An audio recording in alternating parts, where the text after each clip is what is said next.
Now we're going to turn to the science that is coming out of the institutions.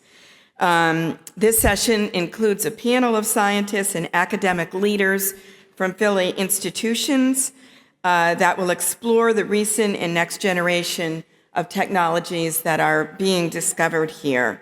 The panel will also explore how science differentiates Philly from other life sciences clusters.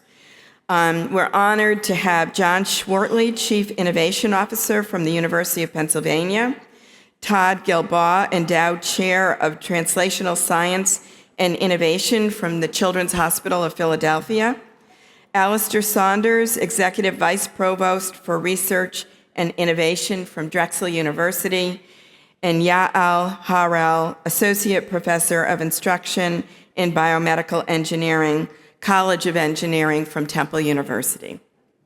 All right. Well, thank you. Very nice to see everyone. I've been nominated to go first. Nice to see everyone this morning. I'm John Schwartley. I'm the Chief Innovation Officer at the University of Pennsylvania. I'm relatively new to the role, less than a year. Heard Jen mentioning she hit her first anniversary of her new role. So what I'd like to talk to you a little bit about today is kind of the evolution of this role at Penn, but also kind of what led up to it. I am a former bench scientist, so my colleagues will probably be more eloquent on the topic of the science itself. But when I was a scientist, too many years ago now to name, the concept of innovation was a very narrow concept for me. We were innovating in the lab, but what I didn't appreciate were all of the downstream activities that happen when the first part of a discovery moves towards something that can provide a direct benefit to society, usually through a product or a startup company. I had no idea what that was back in those days, but I was intrigued enough to get a job at Yale University to explore that in their Office of Technology Transfer. Kind of a little bit of a long-winded way of saying that the process of innovation has evolved significantly, especially over the last 2 decades. Whereas in the past, a lot of innovation, especially scientific innovation, often in the life sciences, the discoveries were made, but they were less likely to be advanced into products, goods, and services because the process of transforming them was not as defined or mature as it is today. So what does that really mean? You think about innovation. Is innovation inspiration? Is it perspiration? Is it luck? I'm going to argue that it's when you do it right, it's a kind of a combination of all of those things. I've had some time over the last almost a year now to kind of think about what innovation really means. And I think the evolution of the cell and gene therapy industry in Philadelphia, but especially as driven by very high-profile investigators at the University of Pennsylvania, is a pretty good example of what I mean by the combination of those factors. So 20 years ago, a couple of decades ago, those fields were not nearly as well developed or appreciated as they are today. You cast your mind back.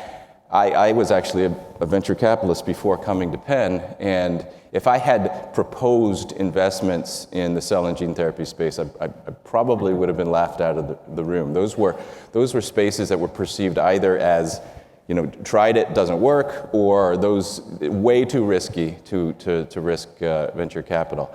So why, how has that changed? Well, it's changed because especially the places like Penn, the institution where I've now been for almost two decades, made a very interesting and I think very prophetic series of decisions, almost 20 years ago, even perhaps a bit longer, to make some strategic commitments and investments in that space. So there was some very specific faculty recruitment that happened more than 2 decades ago that brought in some of the high-profile investigators that we all recognize today. But back then, these were not investigators that were necessarily appreciated for the genius and the Nobel Prizes and the products that were going to evolve. But why did an institution do that? I think the answer to that question is partly in the form of the leadership of the university, that there were interesting concepts that were appreciated, but there was a recognition that in order to take those concepts and turn them into real products and services, you would have to build basically the innovation support infrastructure to make that happen. So that's, I'm on a limited time clock today because I have my esteemed colleagues also, I want to hear their remarks. But it was that commitment to building out not only the science, the faculty appointments, but also making decisions like commitments to active partnering of promising intellectual property with partners on campus. So we, for example, co-developed clinical materials on campus with resources that combined the expertise of the university and our industrial partners. Inviting venture capital and startup creation around these promising ideas. The School of Medicine itself made enormous investments in clinical trial infrastructure, so it became directly involved. What I'm trying to convey is that the inspiration is, and sometimes you hear, the idea is 10% of the outcome. Inspiration alone is not enough to bring these important discoveries to society. You need to build out this innovation infrastructure and support it over long periods of time. This is two decades to get to the point where we are now, where obviously the cell and gene therapy industry is very well recognized in Philadelphia and is really a global leader in that space. But that was not an accident. That was not luck. That was not just energy. That was not just inspiration. It was a combination of all those things. So I'm going to close. I thought I was going to close with a quote from our founder, Benjamin Franklin, that fortune favors the prepared mind. Turns out that's Louis Pasteur. So I found another, Franklin. It's not quite as on the mark, but it's failure to prepare is to prepare to fail. So I will close on that, but thank you very much for your attention, and happy to field some questions at the end.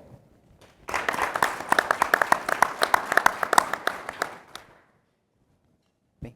Okay. Can I borrow that? Thank you. Hi, good morning. I am the least distinguished person on this panel, so I will try to capture attention for a few minutes before we go on to others. But my name is Todd Kilbaugh. I'm an intensivist and an anesthesiologist at CHOP. I worked at Penn for a long time too, doing adult surgical critical care. But over the last sort of 15 years or so, 20 years, when I first started at bioengineering at Penn, I've developed a center of emphasis at the Children's Hospital of Philadelphia that is called the Resuscitation Science Center. That center, I don't know if the slides, yeah, good. So that center is essentially, my sort of thought when I first started in engineering a lot of years ago was why were no small molecule, large molecule, or really devices moving forward towards commercialization, and what was really one of the biggest problems with that. And to me, it was that most of the CNS molecular biology as well as physiology just couldn't be replicated in rodents. And so we sort of took this idea that we were going to take large animals, we're going to use porcine models, NHP models, those type of things, to really do late stage studies to push towards IND and IDE and really decide which which sort of assets were really going to go forward and really make it into human trials. And so much like we were just talked about with investment sort of 20 years ago, we tried to ask what's going to be the next 20 years of testing. And so we've focused on device development, therapeutics, as well as diagnostics. And now we currently have probably the biggest large animal lab outside of any CRO in the country. We do somewhere on ends of 1,200 to 1,300 large animal experiments a year. Everything from cardiac arrest to TBI to placental work, things like gene therapy, CRISPR, but also large molecule, small molecule, as well as device development. And so there's about 35 different sort of PIs in our group now. And we really sort of look at how can we support not just the sort of infrastructure at CHOP and Penn, but also how can we help small and medium-sized pharma to move things forward? Because I think the CRO industry has a big chokehold on which assets move forward and which don't, because supply chains are short and they sort of get to decide which studies they'll do and which studies they don't. So we really sort of try to help with SBIRs, STTRs, working with small, novel companies that are sort of just getting their start, and how can we help them really inject life into their assets and their platforms. And so we take on big problems, right? So things like traumatic brain injury, for example. Number one sort of signature injury in all of our warfighters in our military. Still the number one cause of death and disability worldwide in children. So it's not rare disease, it's not cancer, it's still traumatic brain injury. And so we ask these questions of how are we going to move the needle on those type of things, and we really believe that most of that needs to be done in large animals because the molecular sort of process and physiology is very different than in rodents. And so we have programs where we're developing different things like microbubbles and nanoparticles to actually take generics and move them forward into moving them into the CNS space. We have programs like low frequency ultrasound that will open the blood-brain barrier and move those particles and microbubbles across and actually then tag antibodies on the outside so they'll find the right cells. We have programs that will then use those things for diagnostics. So we have a very large grants from the Department of Defense as well as others, where we'll take cell-free DNA and mitochondrial cell-free DNA, then use that as peripheral blood biomarkers to develop mechanism of action for different drugs. So we've now taken many drugs from concept into commercialization. We have 2 drugs this year that will go into phase 2 trials for traumatic brain injury, as well as a lot of other different types of indications. So, and then I just want to highlight a couple things here because both of these are also with our partners at Penn Health Tech, as well as Frontier program at CHOP, as well as significant amount of philanthropy from companies like Toyota and others. There's a lot of NIH and DoD funding around these too. But just like it was mentioned before, about 20 years ago, many things that sort of come through in basic science labs and physics labs and others are sort of looking for somewhere to go. And we started developing things like a non-invasive monitor now that we've developed almost all in large animals. And we've done lots of human trials now that we're now spinning out into a company that will give you cerebral blood flow, intracranial pressure monitoring, oxygen extraction fraction. We actually have it so it will reflect off cytochrome C so we can get continuous mitochondrial function, all from just putting a sticker on your forehead. We've done this in adults and kids off wide ranges of physiology. They're not qualitative like NIRS. They are quantitative exact measures. And what we've then started to do is then take those things and start having them actually control devices. So in this idea of artificial intelligence, machine learning, can we start to take devices and actually then have them control things like ventilators, other pumps, things like that, so they're just an autonomous unit.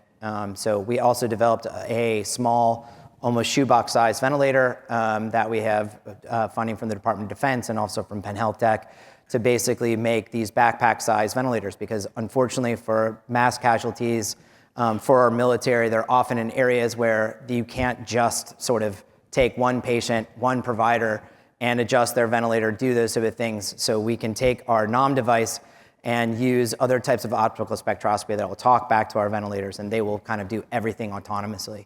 So I think that's really how we see sort of the next generation even of a device development is what and how is it going to integrate into a complete autonomous unit and using algorithms with AI and machine learning to actually run them.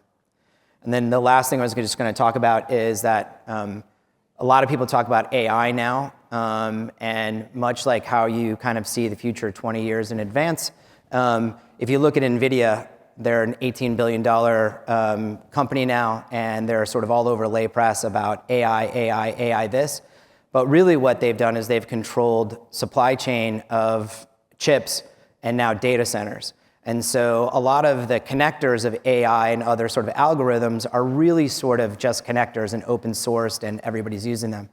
So we've taken on over the last few years to really then develop human biomarkers based off of what we see in our large animals across large swings of physiology, whether that's ischemia, reperfusion, stroke, traumatic brain injury, what happens to the fetus across the placenta, things like that, and use those to then create human biomarkers and understand the genetics and the epigenomics of how those things change.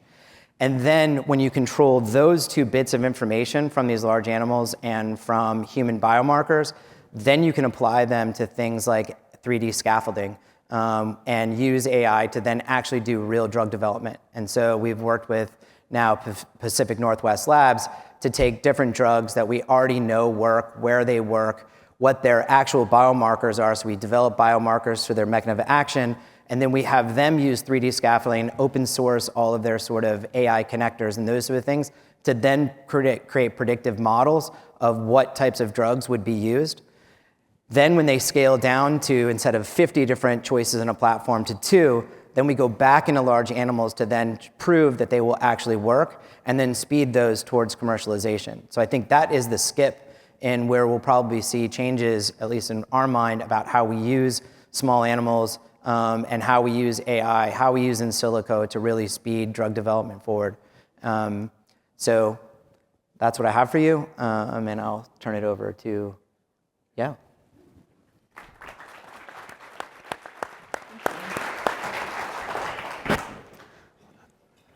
Okay.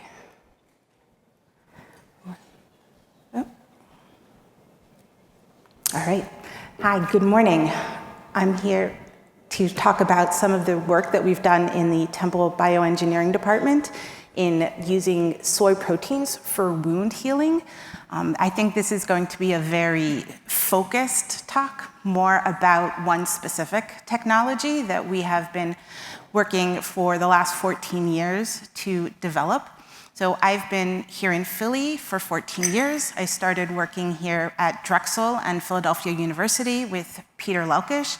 He became the department chair at Temple, and I went over with him. And so for the last 12 years, we've been doing our research at Temple. The motivation for this was an idea that Peter had when he was having a meal of tofu in China, and he was thinking that it had very similar consistencies to that of the extracellular matrix in our tissues. And he came back to his lab, and somehow he convinced his very skeptical graduate students that this might be something they want to look at.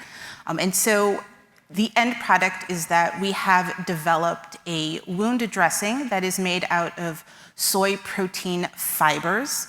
And in the image that you see on the screen, those are a scanning electron micrograph of the fibers. Oops, I keep going too far ahead. So those fibers are 1 micron in diameter. And to give you an idea of the size of that, an average human hair is 80 microns in diameter.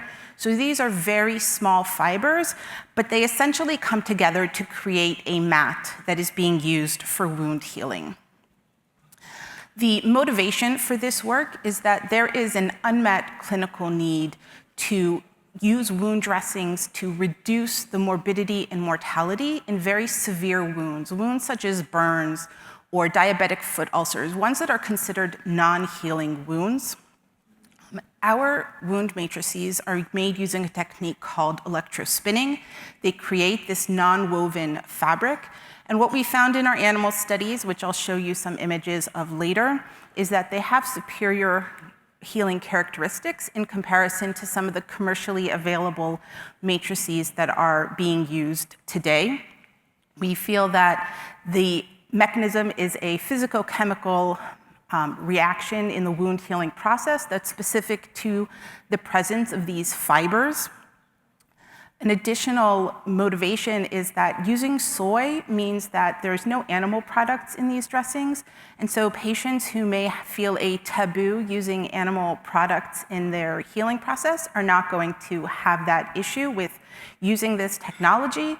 And the soy is a sustainable, reproducible material, and it's going to be a lot less expensive than what's commercially available.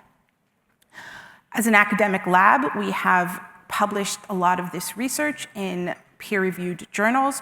One of the first papers that we did was related to optimizing the creation of these wound dressings and looking at how cells respond to them.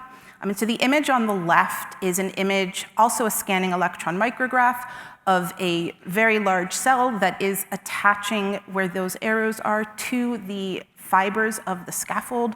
We found that the cells will happily grow in a connection with these fibers. We also moved into animal studies, and that's what we see on the right. Traditional wound healing for these very severe wounds results in a lack of hair follicles and sweat glands that come back when the wound actually heals. What we see when we use the soy in the treatment is that in A, B, and C, those are glands that have come back in the area of the wound. And we also see in C a hair follicle that has returned. And so these are really promising when you think about these wounds that traditionally are not going to have this extent of healing. So we start with soy. And we're using this technique called electrospinning. I mentioned it before. It was developed in the 1920s in the textile industry in order to create nylon stockings. It's used in a lot of industries today, from biomedical applications. It's also used in batteries and filtration systems. When we use it with our soy, we create a material. When it is put into water or into a cell culture medium, such as you see in this image, it has the mechanical properties of skin. It's pretty strong, it's elastic, it's very easy to work with. And we worked with it in rats, where we compare it to other commercially available dressings. We also worked with it in a larger animal, in a pig model. And here what we see is that over the course of a month, the wounds that were treated with soy, which are along the bottom, they heal much faster. They also have less scarring. And we see that the underlying tissue is healthier. We see those glands and those hair follicles that I showed you in the previous image. So the bioengineering department, the Lulkish lab, had reached out to the technology transfer office at Temple. With them, we have applied for a number of patents, and they partnered us with NewS, which is a company that is moving forward with this technology and commercializing it. So they are marketing it as Omega Skin. It's the first water-soluble soy-derived skin substitute. In the center, you see somebody holding a white square. That is what we would be selling. It's a soy-based wound dressing, and it can be cut down to size as needed. In addition, one of the other things that we have innovated is the development of a portable system. Those electrospinning systems are ones that can be used in the lab, can be made in a manufacturing facility, but they're not portable. With our researchers in the lab, we've developed this portable system. They're calling it the spin blower. And what this means is that a wound can be treated directly at a clinic or on a battlefield for combat situations. And in addition to the base soy material, you could throw in antibiotics or some other drug that you might deem necessary for that particular patient. The patent is worldwide. So we have a number of different patents in different countries. We have 4 patents, I believe, in the United States. There's a manufacturing partner that's able to produce functioning prototype sheets, and so those have been shared with a number of academic and institutional partners who have different ideas of uses for this material. We have a third party that is working on some biocompatibility studies. Once those are complete, that will complete our FDA submission, and we will be applying for FDA approval. We expect that to be done by the end of this year. NUS is planning for a commercial launch in the beginning of Q1 in 2025. That means that this product is going to be commercially available to doctors and patients.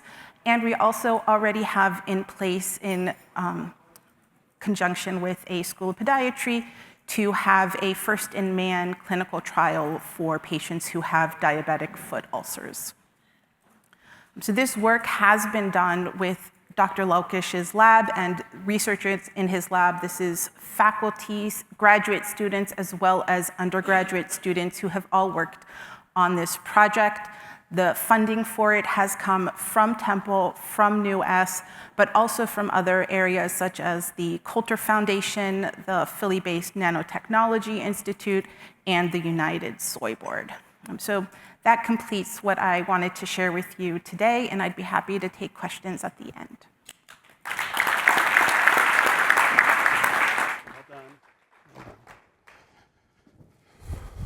Good morning, everyone. Pleasure to be here. Thanks to Nancy and the team for putting on the Philly Builds Bio again for the 3rd year. My name is Alistair Saunders. I'm the Executive Vice Provost for Research and Innovation at Drexel. In that capacity, I oversee the research enterprise as well as the innovation enterprise. And my presentation is going to be a high-level overview of the innovations at Drexel University. So more on the John side of things, high level. What I'm going to do is I'm going to give you specific examples of how we support innovation at the university. Local context is important. Within an institution, but also in our ecosystem. And then I'm going to talk about some specific tech companies that have been born from that technology, as well as licensable ideas that you might be interested in. So if you go to the next slide. So I show this slide just to let you know that most of our funding at the university is in the life sciences and engineering, and hence you would expect our innovations to be mostly in that. And indeed, that is the case. We're a life sciences university and a technology university. So in the slides that follow, you'll see our emphasis and our expertise in those areas coming out.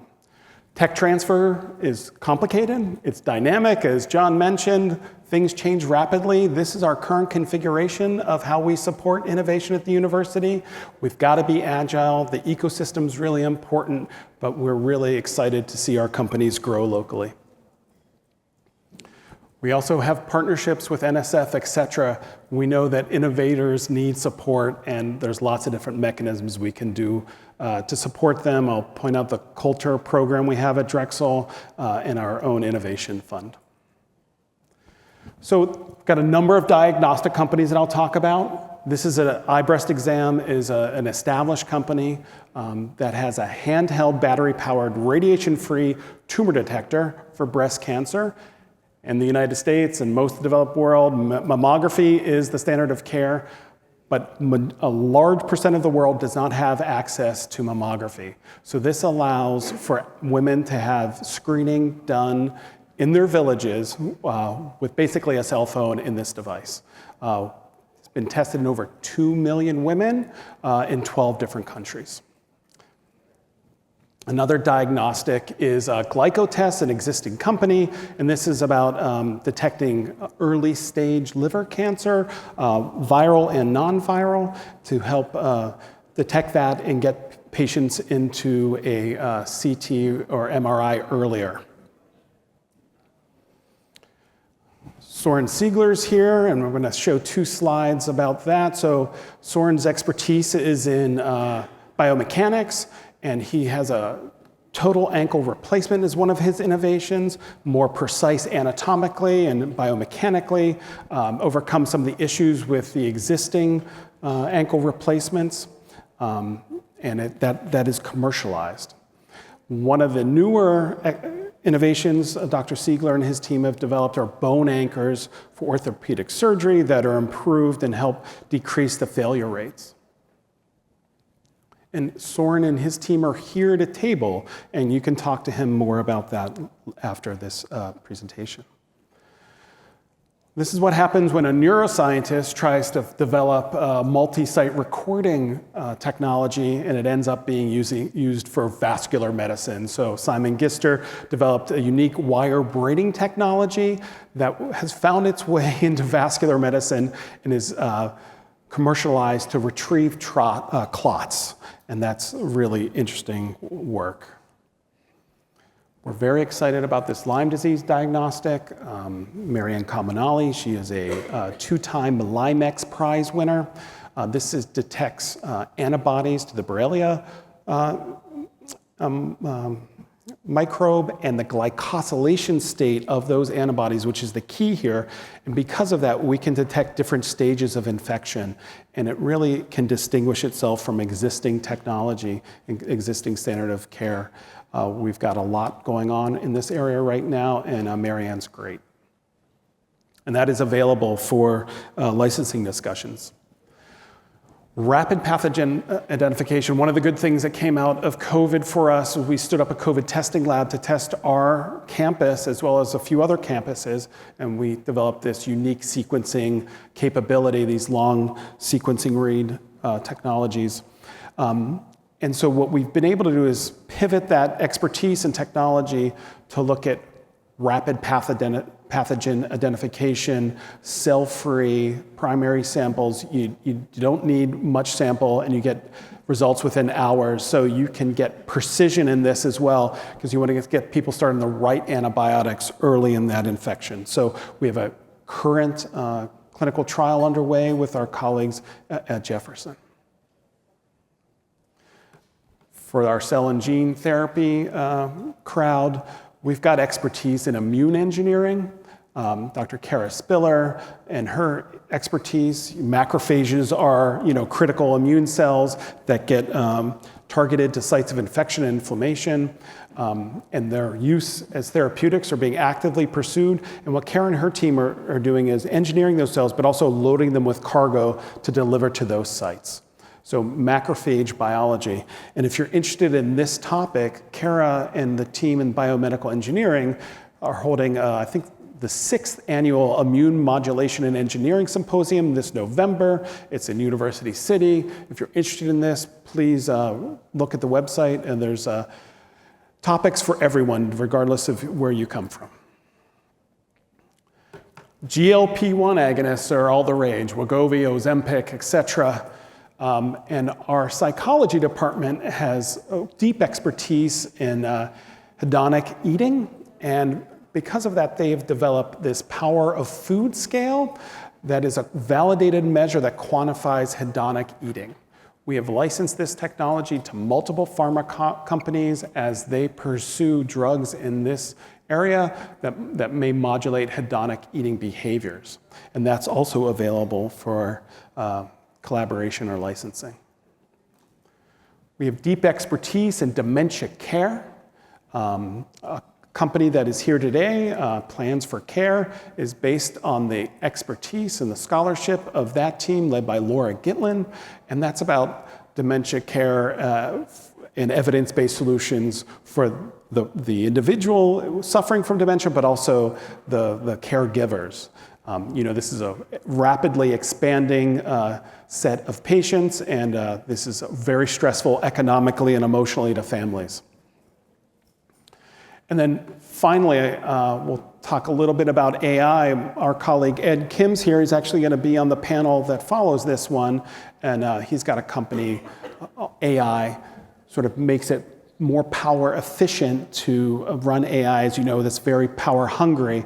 And Ed is exploring multiple ways to deploy that technology, healthcare, life sciences being one of them. And you'll hear from Ed, I said, afterwards, and I think he'll be at one of the tables throughout the day.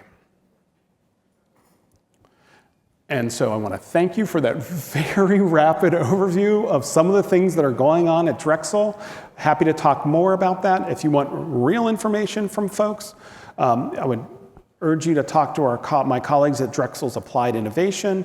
Shintaro Kaito leads that, and Bob McGrath leads the IP and Agreements team. So thank you very much.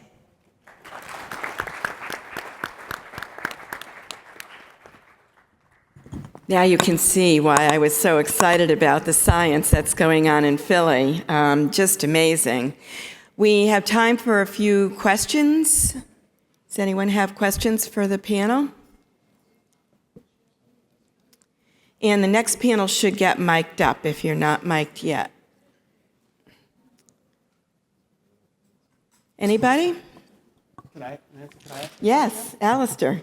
So I guess for my colleagues on the podium here, what do you see as the opportunities or challenges at this time for our innovation ecosystem here in our region? So yeah, great question. And that's going to have a big answer, I think. You know, maybe even though it's perhaps the most kind of overused concept at the moment, I'll reference what you kind of said at the end in terms of the eventual impact of AI.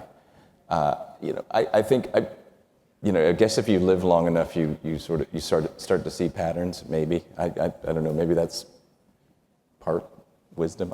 Who knows? But what I'm feeling in terms of the emergence of these AI technologies and assistance tools, it's very similar to the feeling I had in, I'm going to guess, 1992, 93, with the emergence of the internet. And so if those of you who are old enough to remember this, back in those days, it was this really astonishingly interesting and potentially disruptive technology, but the applications of it were kind of silly. With 2020 hindsight, you look at, even the best search engines, could visit maybe 700 sites because there just wasn't, there wasn't the breadth or the penetrance of the technology.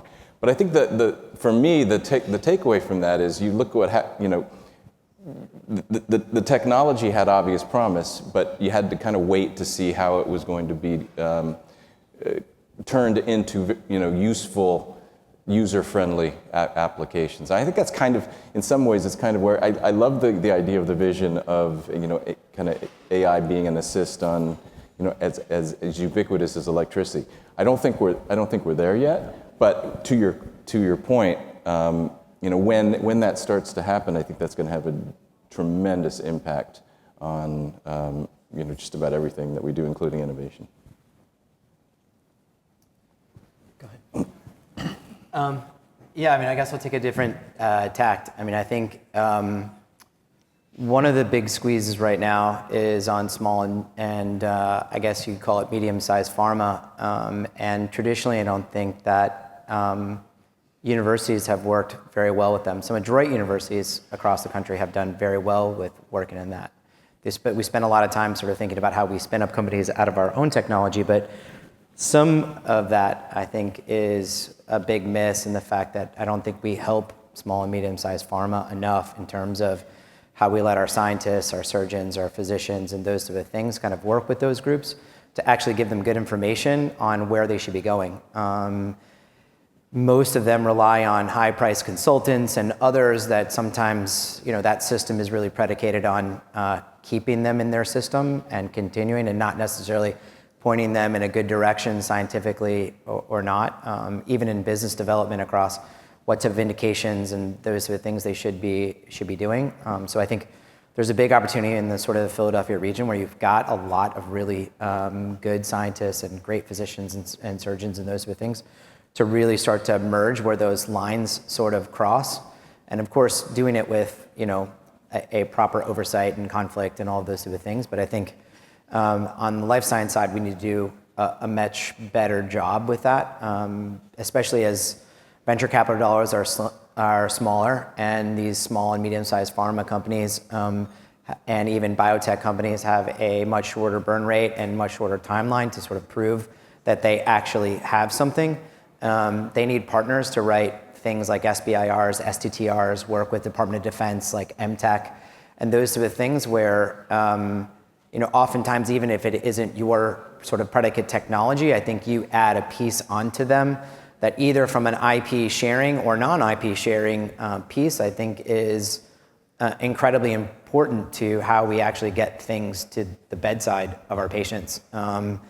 And I think we have a big opportunity as the Philadelphia Life Sciences sort of continue to grow out or build that, offering that to these companies and how they can support that, and getting it through our general counsels and how all of that works, which is a very difficult process.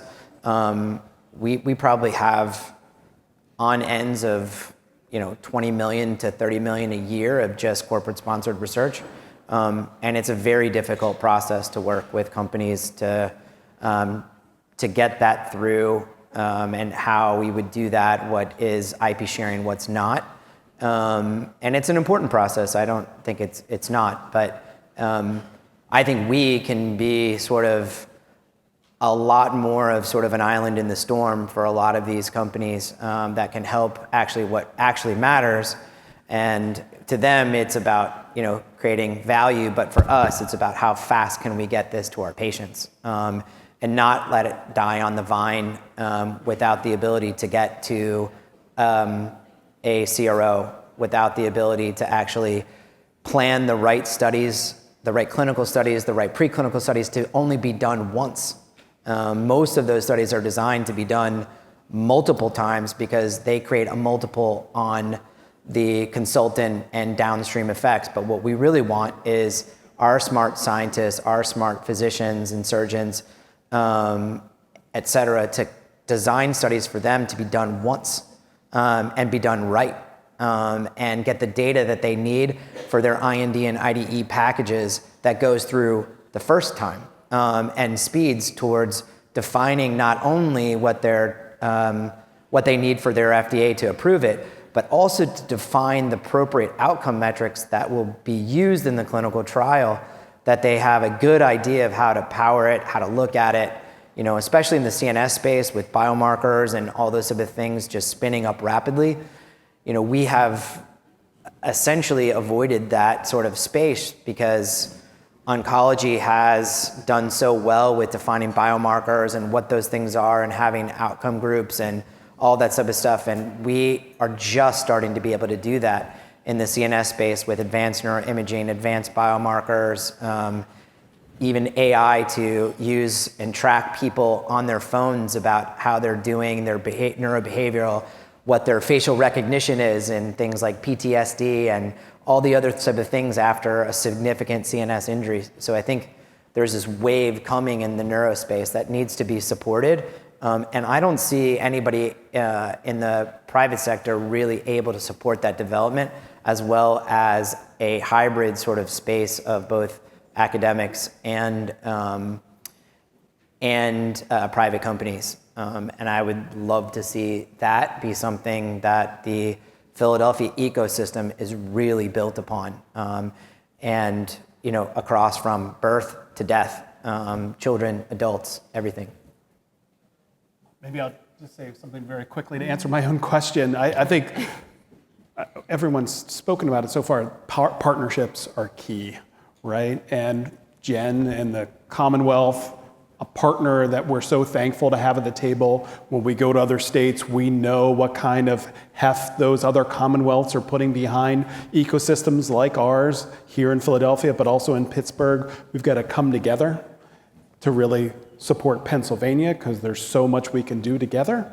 And then, Todd, to your point about making it easy to work across partnerships, whether they be academic, industrial, academic startup. Universities are built on an old model. Our tech transfer models are quite old, and they're evolving, but we evolve slowly. And I think we got to think about how do we transform that for societal good. And that's not easy. There's a lot of impediments to that, especially when you've got serious money that can come from those licensing deals, as we've seen in Philadelphia. So I think that's the opportunity. It's also the challenge. So partnerships, and thank you, Philly Builds Bio, for giving us this opportunity. Thank you.